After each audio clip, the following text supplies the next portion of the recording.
If you are like 90% of the people in this world, you've heard how difficult German is and that basically nobody will ever really learn it. No wonder even Germans say, Deutsche Sprache, schwere Sprache. And I have to agree, German is difficult because it's a mix of so many language families that basically nothing is consistent. But guess what? There are also things that make it much easier to learn German than you might think at the moment. And today we will talk about those things.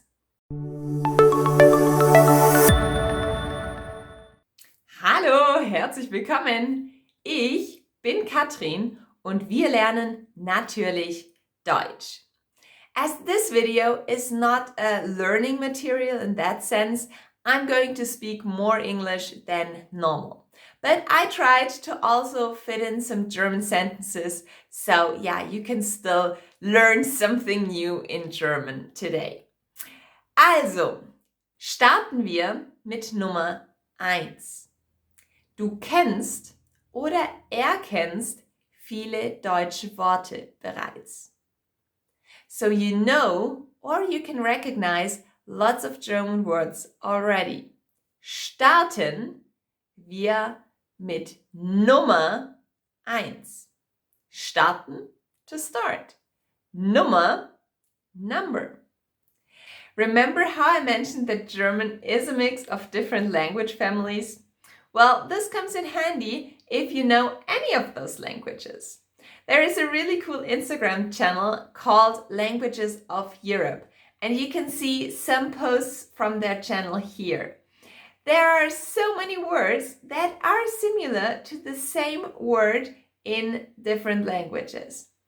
If you're interested in more words like that, please check out their Instagram channel. It's really cool. I really love to scroll through there. But let's get to number 2. Deutsch ist einfach, weil alle Nomen groß geschrieben werden. So German is easy because all nouns are capitalized. It might seem like a disadvantage when you're writing something and you have to remember which words to capitalize. But on the flip side, if you're reading a new text with words that you've never seen before, it can really help.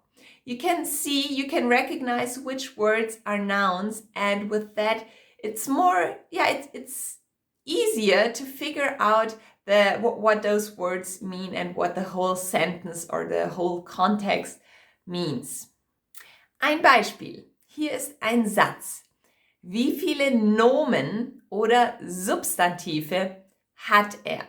Die erste Woche sind wir in einer Berghütte am Südhang untergebracht und machen verschiedene Ausflüge.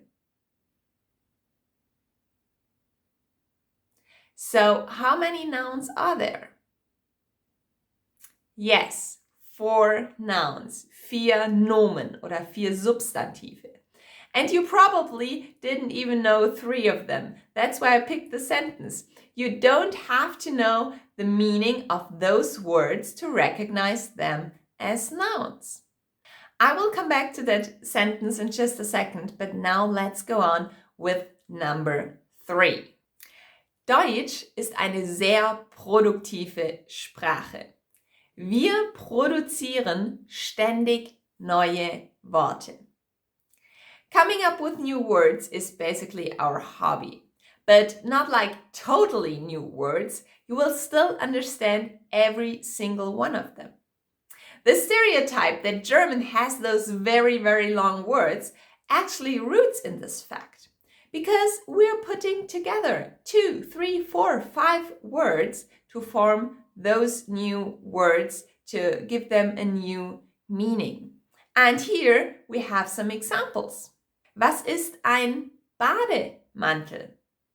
Baden und der Mantel. Oder ein Wintergarten. Der Winter, der Garten. Oder ein Hochhaus. Hoch und das Haus. And now let's go back to our previous example. die Berghütte. Der Berg, die Hütte.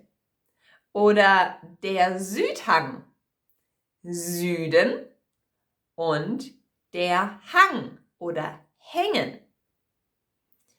And if you look closely, you even might have some similarities to English words. Die Hütte hat oder der Hang und hängen, to hang. Kommen wir zu Nummer 4.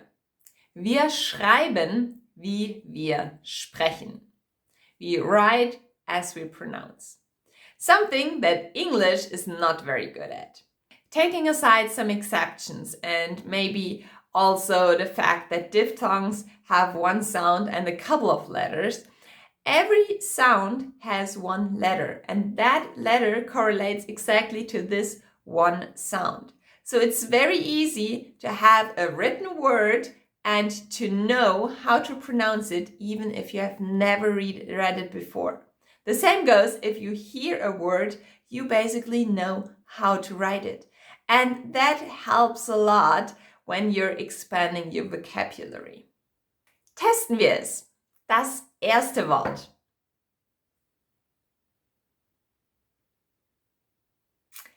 Der Regentropfen.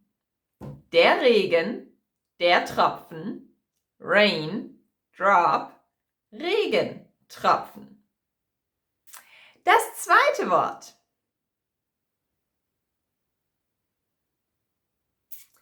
Der Aufstrich. Aufstrich.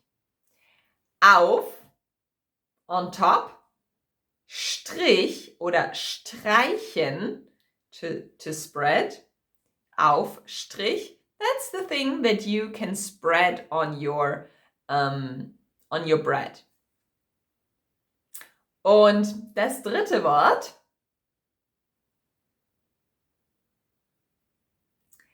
Der Rasenmäher. Der Rasenmäher.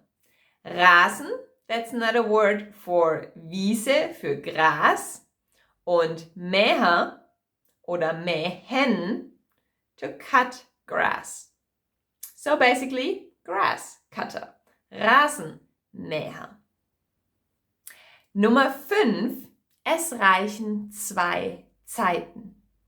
Mit Präsens und Perfekt kannst du fast alles sagen. Knowing the present tense and the perfect tense, you're good to go.